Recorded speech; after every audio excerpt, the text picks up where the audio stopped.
কি একটা অবস্থা! পাবনা জেলার সদর থানায় বাড়ি, কিন্তু আপনি বাবু ভাইকে চেনেন না, এমনটা হতেই পারে না। পাবনা জেলায় যদি কেউ সবচেয়ে বেশি ছোলা বিক্রি করে তাইলে এই বাবু ভাই হবে ১ নাম্বার। বাবু ভাইয়ের গেটআপ যেমন ভিন্ন, তেমনি বাবু ভাইয়ের ছোলার স্বাদটাও ভিন্ন। আর হ্যাঁ, দোকানের নামটা কিন্তু বেশ ইন্টারেস্টিং, অস্থির ফ্যামিলি পার্ক। গতকাল গেছিলাম শিবপুর জালসায়, আর সেখানে গিয়ে বাবু ভাইরে খুঁজতে খুঁজতে পাগল হয়ে গেছি, কারণ সেখানে এত দোকান যে তারে খুঁজেই পাচ্ছিলাম না। অবশেষে খোঁজাখুঁজির পর বাবু ভাইয়ের দেখা মিলল। ওর দোকানে এত ভিড় থাকে যে ও মোতার সময়ও পায় না, মনে হয় চোখ কান বন্ধ করে একের পর এক ছোলা দিতেই থাকে। অস্থির ফ্যামিলি পার্কের বাবু ভাই যেমন অস্থির, তেমনি তার সোলার চারপাশ দিয়ে অস্থির অস্থির ফল জড়ো করে রাখে। ওর দোকানের সামনে যাওয়ার প্রায় 2 মিনিট পরও আমাদের দিকে তাকাইছে।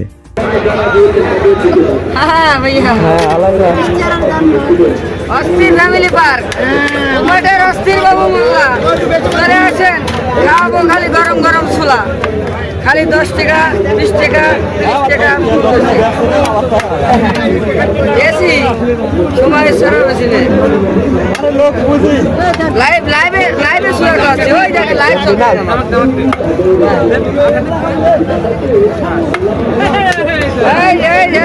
খালি গরম গরম ছোলা, খালি গরম গরম ছোলা।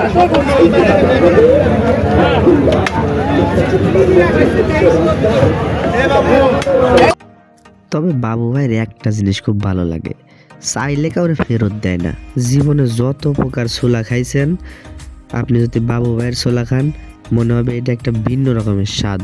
ওর দোকানের স্পেশাল খাবার ছোলা হলেও ছোলার পাশাপাশি বিভিন্ন প্রকার বার্গার, ছোট খুঁটিতে দই, নুডলস, সিঙ্গারা, সামোসা এগুলাও পাওয়া যায়। আসল কথা হচ্ছে ও মানুষটা যেমন স্পেশাল অস্থির, এবং ওর খাবারগুলোও স্পেশাল এবং অস্থির। ও আমি রাস্তা ডাকছি, দাঁড়ায় নাই, ওই ঘুরতে চলবো না, রাস্তা দেওয়া হবে না, যাবো না।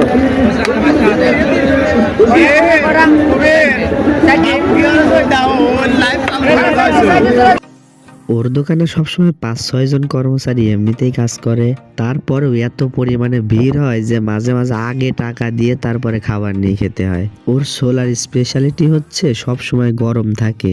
এই অস্থির ফ্যামিলি পার্কের মনে হয় সব কাম কাজই অস্থির টাইপের। আপনি ফোন বা ক্যামেরা দিয়ে ভিডিও করতে গেলে দেখবেন ও পুরা স্টুডিও এনে দোকানে রাখছে। আপনি যাবেন ভিডিও করতে, কিন্তু নিজেই ভিডিও হয়ে বাড়ি চলে আসবেন।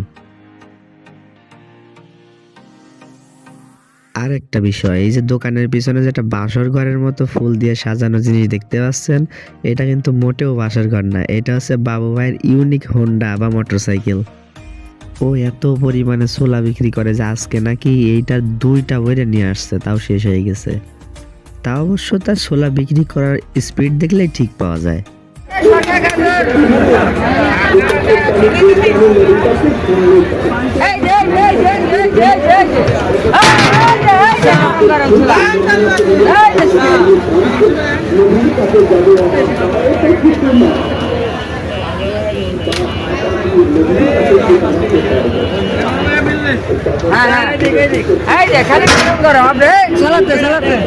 ওর দোকানের আরেক পাশে কয়েক প্রকার মিষ্টি এবং নতুন কেক রাখছে দেখলাম। যাই হোক, বাবু ভাইকে নিয়ে পরবর্তীতে আরেকটু ভিডিও করার ইচ্ছা আছে। ততক্ষণ পর্যন্ত সাপোর্ট করুন, ভালো থাকুন, সুস্থ থাকুন, আল্লাহ হাফেজ।